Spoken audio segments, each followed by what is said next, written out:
banyak yang mengkafir-kafirkan, memurtadkan, bahkan menyesatkan bahwasannya si A itu sesat, si B itu kafir, si C itu murtad. Kenapa? Karena mereka tidak menyadari pada saat mereka berada di bagian, mereka tidak sadar mereka berada di bagian, dan mereka menafsirkan sesuatu peribahasa yang sudah berada di wadah yang utuh. Nah, ini yang wajib kita cermati untuk sahabat-sahabat semua, agar kita bisa menempatkan sesuatu itu pada tempatnya, sehingga suatu saat nanti kita tidak akan pernah bisa dibohongi lagi oleh warna-warni kehidupan, sehingga kita mampu melihat mana yang benar dan mana yang salah. Untuk bisa melihat mana yang benar dan mana yang salah, hanya seseorang yang sudah berada di wadah yang utuh.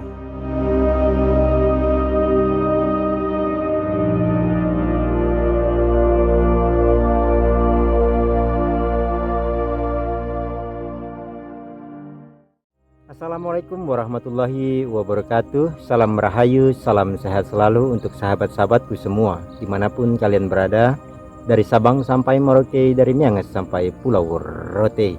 Seperti biasa teman-teman, berjumpa lagi bersama saya di channel TV Abah, dan seperti biasa dengan channel yang apa adanya dan channel yang sangat sederhana. Dan seperti biasa juga, sebelum kita ngaji kehidupan ya teman-teman, kita cuma ngaji kehidupan, dan kita ngobrol santai tentang kajian kehidupan. Kita akan mendengarkan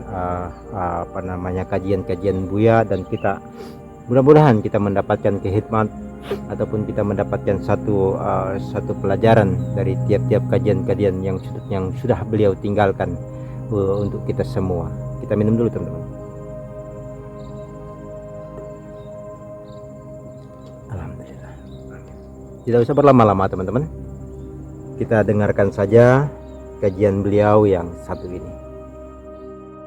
وقال شيخ القطب مولاي عبد السلام بن مشيش مخاطبا لوارثه الشيخ أبو الحسن الشاذلي رضي الله عنهما في وصية له وقد تقدمت.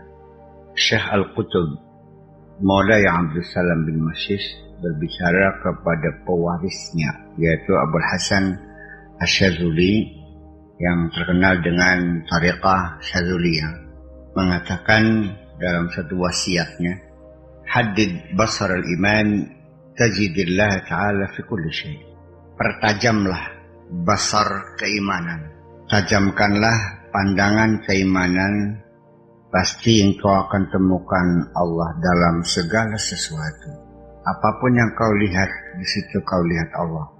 Wa 'inda kulli syai', dan pada segala sesuatu, wa ma'a kulli syai', dan bersama segala sesuatu, wa qabla kulli syai', dan sebelum segala sesuatu, wa ba'da kulli syai', dan setelah segala sesuatu, wa fawqa kulli syai', dan di atas segala sesuatu, wa tahta kulli syai', dan di bawah segala sesuatu. Qariban min kulli syai', dekat dengan segala sesuatu. Muhitan bi kulli syai', meliputi segala sesuatu. Bi qurbin huwa wasfatun wa bihitatan hiya na'tatun. Dengan kedekatannya itulah dia sebagai sifat, dan dengan peliputannya itulah dia sebagai na'at. Wa addi anil zarfiyati wal hudud, dan lepas dari kesaatan dan kebatasan. Sebentar teman-teman, kita potong ya. Di sini sebenarnya memang bahasanya berjalan seperti biasa teman-teman, bahasanya seperti tidak ada sesuatu. Tapi sesungguhnya apabila kita memahami lebih dalam teman-teman, di situ ada satu semacam suatu isi di mana apabila kita bisa menangkapnya dengan teliti atau memahaminya dengan teliti, maka kita akan mampu menangkap isi dari tiap-tiap kalimat-kalimat yang terlontarkan itu, teman-teman. Jadi di situ tadi saya tangkap ya sebentar bahasanya, dimanapun dia berada, kemanapun dia berada, dengan siapapun dia berada, dalam kondisi dan situasi apapun dia berada, kemanapun dia melangkah, selalu dia bisa melihat Allah. Tapi melihat Allah itu bukan berarti melihat seperti anak kecil. Kalau bahasa anak kecil itu melihat Allah itu seperti dia melihat ibunya. Di dalam kajian kehidupan ini yang sudah kita dewasa ini, melihat Allah itu adalah tentunya dalam segala sesuatu perbuatan, pergerakan, pemikiran, pengerasa dan segala macamnya, baik di dalam diri maupun di luar diri, itu tertuju kepada satu titik, yaitu kepada Yang Maha Kuasa. Tingkat kefokusan kita kepada Yang Maha Kuasa. Bagaimana kita bisa meningkatkan tingkat kefokusan itu kepada Yang Maha Kuasa di dalam tiap-tiap warna-warni kehidupan, baik di dalam diri ataupun di luar diri. Lalu bagaimana caranya? Yang kita lihat itu hanya Allah. Yang kita lihat hanya Allah pada saat seperti ini, dalam kondisi seperti ini, pada saat berpikir seperti itu, pada saat merasakan sesuatu. Itu seperti apa, teman-teman? Nah, ini sebetulnya yang menurut hemat saya ambil karena terbersit di dalam pemikiran saya, terbersit ada momentum penting, ada satu isi penting di setiap kalimat yang kadang-kadang terlontarkan. Nah, disitulah butuh kajian khusus, teman-teman. Kajian khusus itu dalam arti kenapa dibutuhkan satu semacam kajian khusus. Bukan berarti sesuatu pengetahuan ketuhanan itu dirahasiakan, tidak, teman-teman. Tapi butuh satu kebijaksanaan pada saat membuka ilmu pengetahuan tentang ketuhanan.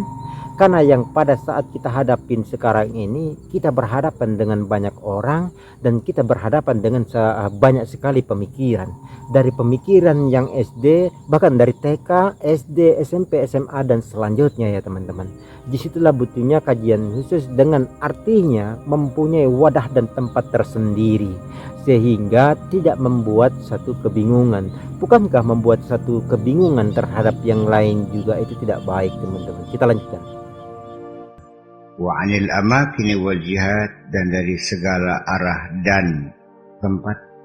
Wa an-sahbati wal qurbi fil masafat, dan dari jarak dan kedekatan dalam jarak. Wa 'anid dawri bil makhluqat, dan dari putaran makhluk.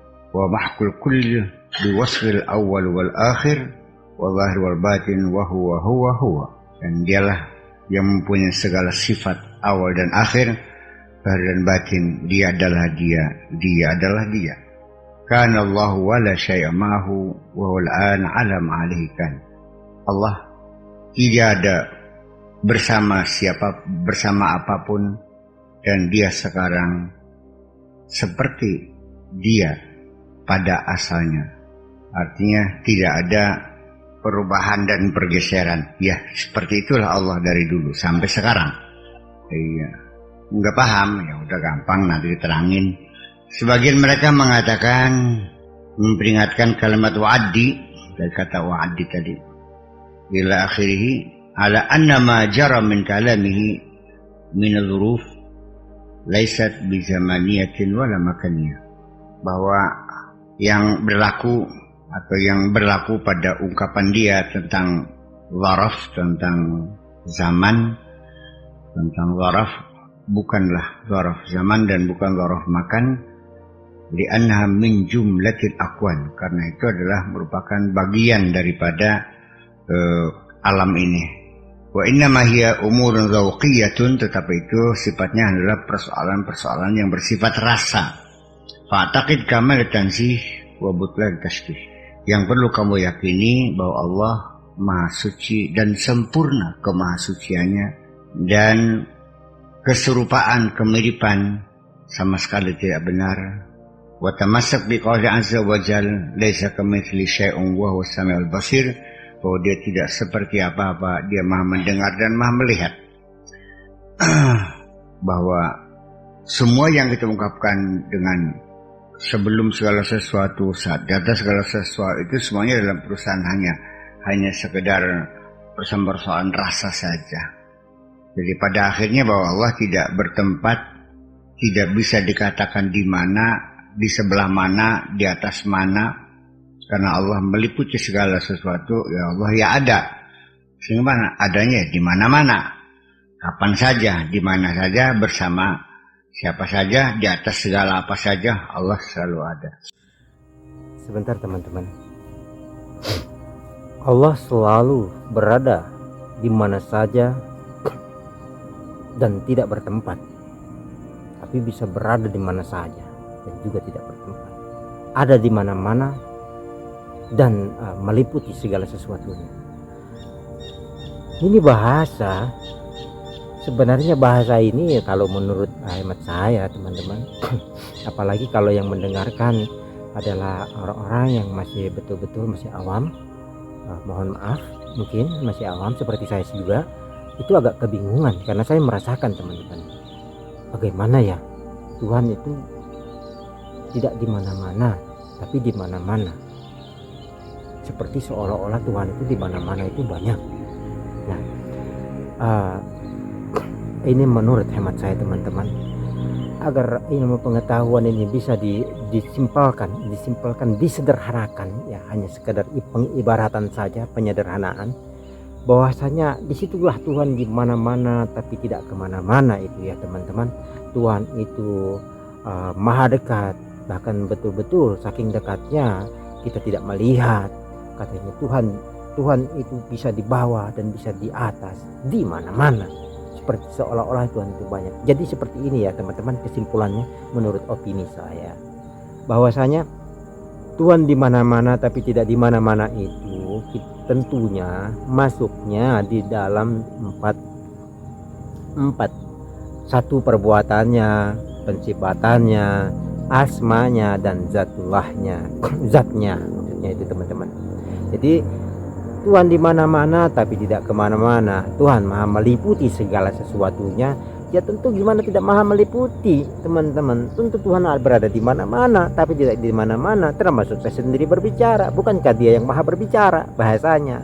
Tinggal tergantung bagaimana persepsi kita menangkapnya. Apabila teman-teman pada saat mendengarkan saya berbicara, yang teman lihat adalah yang paling pertama adalah yang Maha Kuasa, tentunya Tuhan tidak akan melihat saya dulu sebagai manusiawinya. Tentunya Tuhan pasti akan melihat yang maha berbicara. Nah disitulah nanti yang kedua baru Tuhan lihat sisi manusiawinya. Karena yang paling pertama itu sudah wajib yang kita lihat, itu satu kewajiban menurut saya yang tidak boleh diganggu gugat di dalam diri saya sendiri pun, ataupun mungkin sahabat-sahabat sendiri pun punya prinsip di mana bahwasanya yang paling pertama yang kita lihat dalam kehidupan ini, berusaha yang kita lihat adalah yang Maha Kuasa. Baik dalam keadaan setelah pada saat kita bangun mata, terbangun dari tidur, dari mulai mata terbangun dari tidur sampai tertutup kembali, maka yang paling pertama tetap selalu kita jaga penglihatan itu yang Maha Kuasa. Begitupun keputusan-keputusan yang kita akan ambil di dalam kehidupan, selalulah kita bertanya dulu kepada yang Maha Kuasa.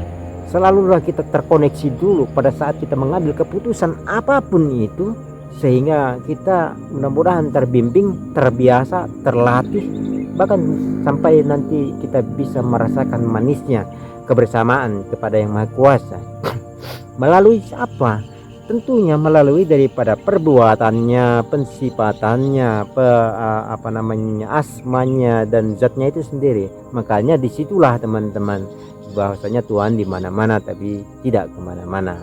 Itu menurut opini saya, agar betul-betul tidak menjadi sesuatu opini buat saya sendiri bagi yang awam. Mungkin saya sendiri yang punya tingkatan TK, mungkin di bawahnya TK, saya tidak menyimpulkan bahwasanya Tuhan di mana-mana nanti Tuhannya ada di sana, wujudnya ada di sana. Tidak seperti itu ya teman-teman, tapi seperti tadilah yang saya katakan. Kita lanjutkan ya. Ya, ujung-ujungnya ya seperti yang saya katakan berulang-ulang, bahwa yang ada itu Allah, kalau yang lain kan adanya kan hanya nisbi. Yang ada kan Allah. Kita kan hakikatnya hanya bayang-bayang aja.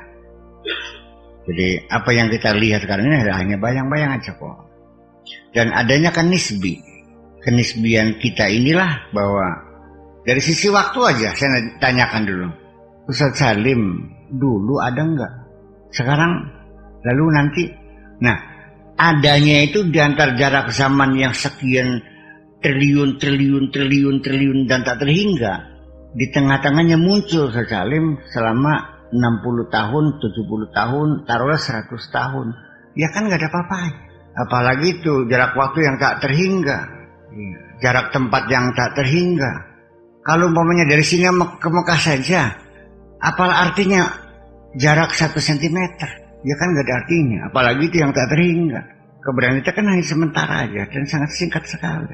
Pernah lihat nyamuk nggak? Berapa hari hidupnya tuh? 2 hari. Kok cepet banget? Ya iya. Ketika lamuk yang melihat kita ya cepet. Ya, kamu juga kalau yang melihat jin cepet banget sih ya. Baru nongol udah mati lagi. Baru nongol udah mati lagi. Konon katanya jin itu kalau giong anak itu sekali giongan tuh bebaliknya tuh kamu sudah jenggotan. Itu. Non? Ya iya. Wasallim dzalika alihi. Serahkan saja kepada yang ahlinya. Fa inna ma'ala basiratin fi maramazu ilaihi mimma zaquhu wa wajadu. Jadi ungkapan-ungkapan ketuhanan bagi mereka yang sudah tingkatan sufi tasawuf tinggi ini, kalau kamu tidak ngerti udah serahkan aja lah sama mereka lah, udahlah, biarkan. Mereka itu dengan basirahnya mereka bisa merumuskan apa yang mereka rasakan, apa yang mereka temukan. Kalau kamu nggak merasakan ya udah, jangan dipaksa. Itu maksudnya. Dengan ungkapannya begitu berputar-putar dan begitu halusnya dan kita sehingga kita tidak mengerti, ya udah nggak usah repot, nggak mengerti ya udah. Ya artinya kayak anak saya baru umur 2 tahun, kalau dia nggak ngerti orang berbicara filsafat, yang gue jadi urusin udah nggak ngerti nggak apa-apa kan. Kalau mereka yang berbicara kan orang-orang pintar semua gitu aja kok. Fi maramazu, apa yang mereka rumuskan, apa yang mereka uraikan, apa yang mereka isyaratkan, mimma zaquhu wajud, apa yang mereka rasakan dan mereka temukan itulah. Bal huwa min mahdil iman wa khalisul irfan. Bahkan itu adalah dari kemurnian yang murni, keimanan yang murni dan pengetahuan yang sangat murni. Wa huwa haqiqatut tauhid wa safil iman. Itulah hakikat tauhid dan kejernihan iman. Wa amma qauluhu wal ana ala ma huwa alaihi kan, adapun apa yang diungkapkan tadi bahwa Allah itu sekarang seperti dia, ya, alih makan seperti dulu dan sekarang masih seperti dulu juga, itu juga tidak pernah berubah. Wa in lam yarid fil hadits sahih, sekalipun tidak tercantum dalam hadis yang sahih, fa huwa fi nafsi sahih, itu sendiri adalah sudah sahih. Idza wujuda fil haqiqal asya ma'hu ta'ala, karena tidak ada sesuatu pun wujud secara hakikat bersama Allah itu. Wa inna huwa kal khayal, hanyalah seperti bayang-bayang saja. Semua itu enggak ada yang wujud hakiki itu. Wa wujudu zilal, dan adanya bayangan, ayang-ayang. Fala tasakh ahadiyatuhu la wa fala tunsakhu ahdiyatuhu wa la turfa'u fardaniyatuhu. Keesaannya tidak berubah, tidak dirubah, dan ketunggalannya tidak pernah bergeser, tetap seperti itu. Jadi sekali lagi untuk menerangkan bahwa kita, wujud kita manusia, makhluk langit bumi ini hanyalah bayang-bayang dari Allah yang Maha Esa. Adanya kita karena adanya Dia. Kita nggak ada, Dia tetap ada. Kita ada karena ada Dia. Longan itu, kolong itu karena ada amben. Ketika kolongnya nggak ada, ambennya ada nggak? Ya ada, masih tetap. Ambennya digantung, kolongnya ada nggak? Nggak ada. Kalau ambennya ditaruh di lantai, ada kolong. Kolong? Ya nggak ada kolongnya juga. Ya nggak ada. Kalau kolong itu di bawah. Wabil jumlati, secara garis besarnya, faman ghalaba alaihi syudul ahadiyah, barang siapa yang sudah dikuasai oleh kesaksian akan keesaan Tuhan. Barang siapa orang yang dirinya telah dikuasai oleh kesaksian akan keesaan Tuhan, wa kushifa bisiril wahdaniyah, dan dia telah dibukakan dengan rahasia keesaan Tuhan, wastaghraqa fil haqiqatil ayaniyati, dan dia telah tenggelam dalam hakikat ayaniyah, hakikat yang nyata. Inqata'a an syu'uri bi nafsihi, sejak itu dia sudah tidak merasakan lagi akan dirinya. Wa ghaba 'ani siwa bil kulliyah, dan secara total akan hilang semua selain Allah ini. Sebentar teman-teman, dari bahasa ini agak menggelitik ya hati saya untuk bisa menjelaskan. Mudah-mudahan apa yang saya ucapkan ini juga bisa menjadi satu manfaat untuk diri saya dan sahabat-sahabat sendiri di sana. Pada saat seseorang itu, yang pertama ya teman-teman, yang pertama hakikatnya tauhid. Hakikatnya tauhid itu yang sudah tadi diucapkan, bahwasanya adalah bagaimana kadar keimanan seseorang. Semakin murni hatinya, maka disitulah sebenarnya hakikat tauhid yang sesungguhnya, kemurnian yang semurni-murninya. Dan yang kedua, barang siapa yang sudah diberikan anugerah oleh Allah bisa melihat keesaan yang maha kuasa itu sendiri, maka hilanglah dirinya. Hilangnya dirinya itu adalah bukan berarti, nah disinilah teman-teman pentingnya kita bisa menempatkan wadah-wadah di dalam tiap-tiap bahasa. Bahasa para sufi itu memang bahasanya para sufi itu seperti lautan. Terkadang saya sering kali mendengarkan dari pepatah para sufi itu, pepatah-pepatahnya itu adalah seperti kata-katanya itu seperti samudera, teman-teman. Apabila diri kita berada di bagian, nah kembali bicara bagian, apabila kita berada di wadah bagian, sedangkan kita membaca peribahasa mereka dan mereka berada di wadah yang utuh, maka yang terjadi pastilah akan banyak sekali perbedaan, perdebatan, bahkan banyak yang mengkafir-kafirkan, memurtadkan, bahkan menyesatkan bahwasannya si A itu sesat, si B itu kafir, si C itu murtad. Kenapa? Karena mereka tidak menyadari pada saat mereka berada di bagian, mereka tidak sadar mereka berada di bagian, dan mereka menafsirkan sesuatu peribahasa yang sudah berada di wadah yang utuh. Nah, ini yang wajib kita cermati untuk sahabat-sahabat semua, agar kita bisa menempatkan sesuatu itu pada tempatnya, sehingga suatu saat nanti kita tidak akan pernah bisa dibohongi lagi oleh warna-warni kehidupan, sehingga kita mampu melihat mana yang benar dan mana yang salah. Untuk bisa melihat mana yang benar dan mana yang salah, hanya seseorang yang sudah berada di wadah yang utuh. Menurut opini saya, bagaimana dia bisa melihat kebenaran kalau dirinya saja berada di wadah yang berada di pada bagian? Siapapun seseorang yang berada di bagian itu sulit untuk bisa melihat kebenaran yang sesungguhnya. Dia tentu bisa melihat kebenaran, tapi kebenaran yang akan dia lihat adalah kebenaran di bagiannya saja, teman-teman. Apa bagian? Berada di mana? Bagian mana mereka? Bila mana mereka berada di bagian wadah warna-warni kehidupan ini seandainya, hanya itu saja yang lihat kebenarannya. Mereka tidak melihat kebenaran yang utuh. Kebenaran yang utuh inilah yang disebut adalah kebenaran yang sesungguhnya. Pertama, teman-teman. Yang kedua, hilangnya seseorang hamba pada saat sudah Tuhan memberikan anugerah kepadanya untuk melihat segala keesaannya. Nah, melihat segala keesaan yang maha kuasa yang Tuhan sudah anugerahkan, hilangnya itu adalah hilang sisi manusiawi mereka, teman-teman. Hilang sisi manusiawi mereka, dalam arti hilang itu terkadang mereka itu ya, kalau menurut opini saya 90% mereka sudah mampu menghalau sifat-sifat manusiawinya 90%. 10%-nya terkadang ingat, kadang lupa, tergantung kadarnya, teman-teman.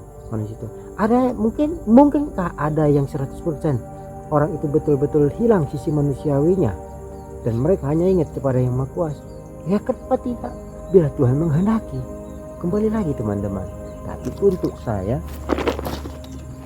untuk ukuran awam saya, teman-teman, maaf ini kita ditarik oleh ikan.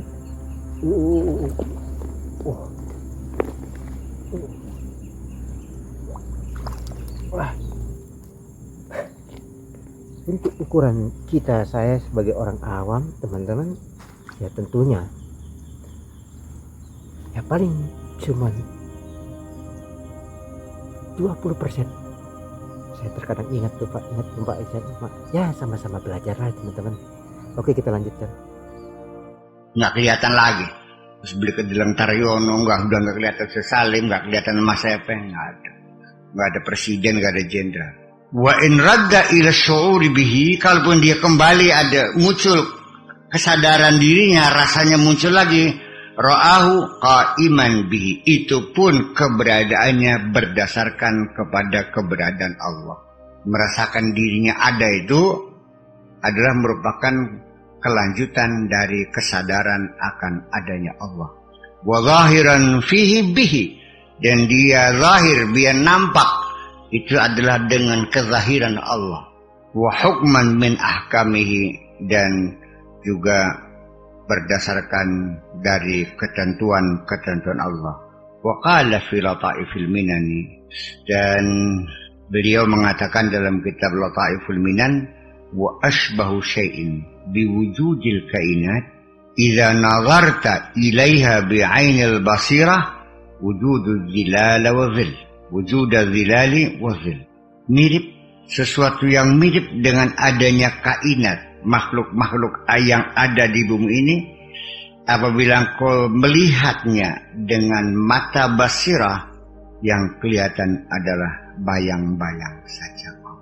La wujuda bi'tibari jami'i maratibil wujud, bukan wujud berdasarkan tingkatan-tingkatan wujud, wala ma'dumun bi'tibari jami'i maratibil adami, dan tiada pun tidak berdasarkan pertimbangan tingkatan-tingkatan ketiadaan.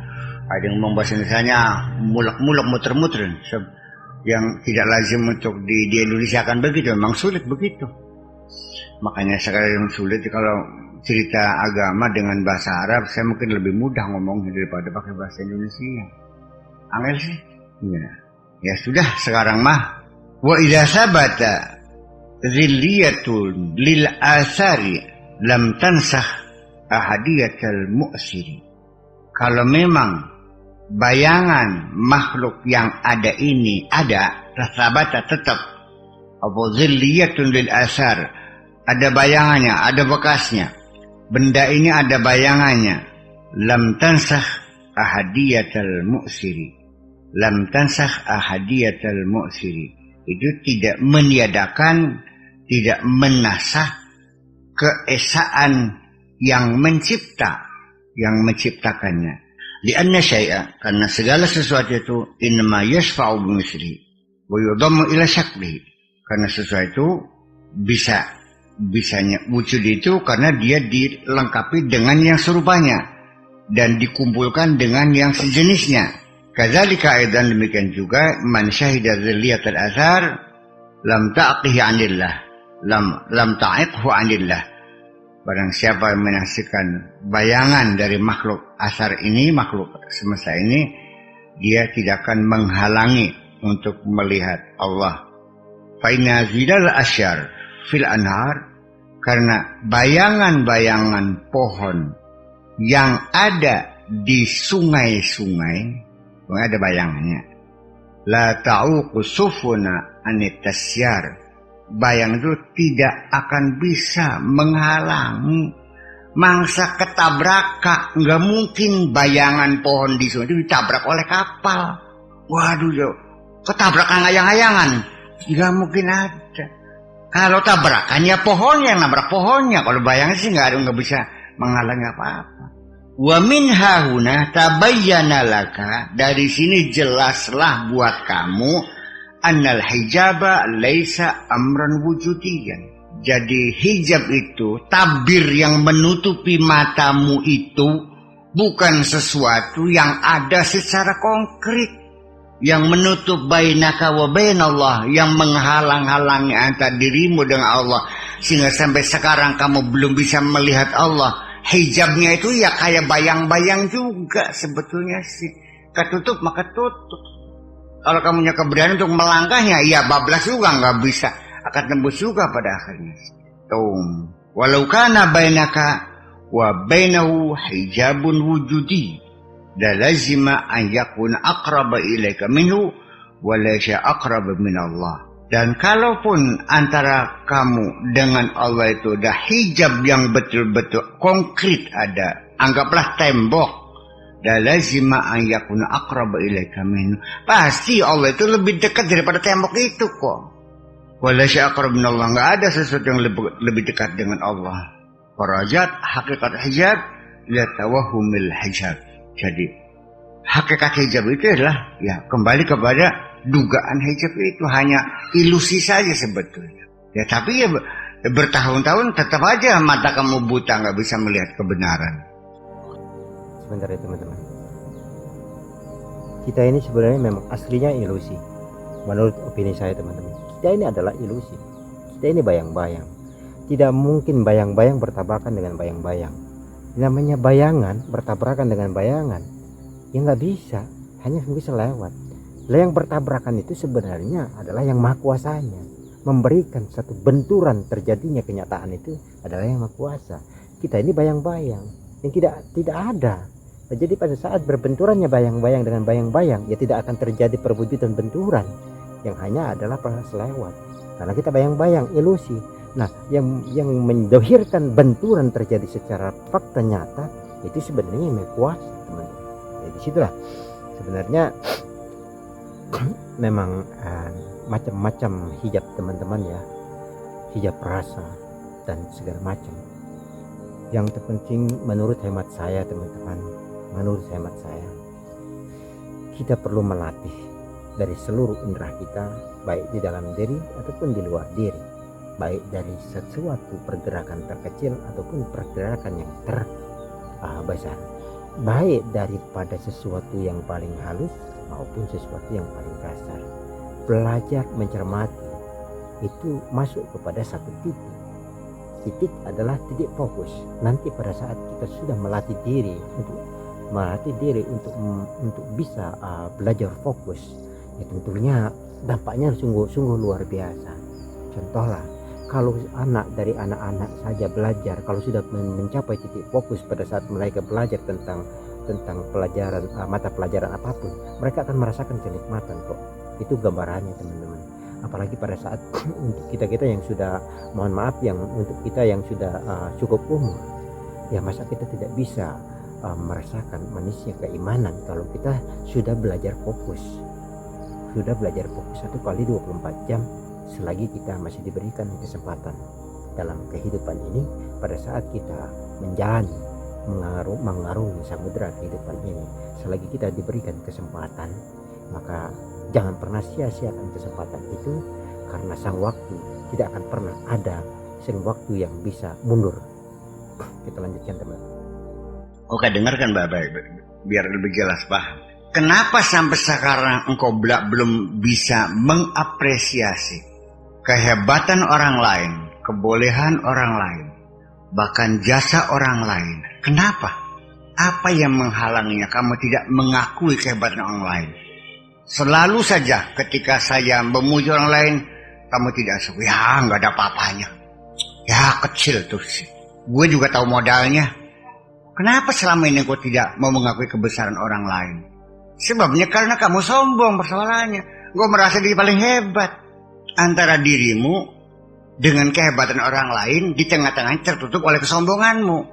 Di mana letak kesombonganmu? Ya bayang-bayang juga kok. Iya. Kamu merasakan gak kesombongan dirimu sekarang? Tidak mau menghargai jasa orang lain. Seharusnya kita kan harus menghargai kebaikan orang lain, jasa orang lain sekecil apapun dong.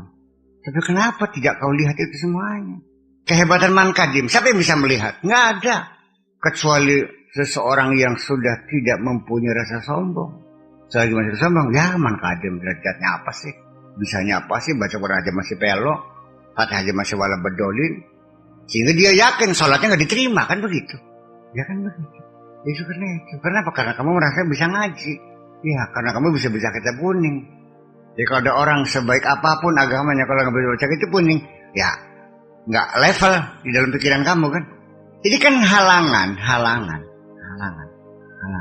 Iya, kesombongan itu menutup mata hati kita kok. Ya, gimana menghilangkannya? Ya menghilangkannya nggak usah pakai kampak dong, nggak usah pakai bulldozer, hanya pakai klik saja. Kalau di komputer klik saja hilang udah, tinggal enter aja. Susah banget sih. Iya, begitu kira-kira. Ya, begitu kira-kira. Seperti biasa teman-teman. Beliau singkat, tepat, dan padat. Menurut hemat saya, beliau seseorang yang sudah bisa masuk ke dalam sesuatu wadah yang utuh, sehingga beliau selalu menempatkan dirinya kepada posisi yang paling rendah.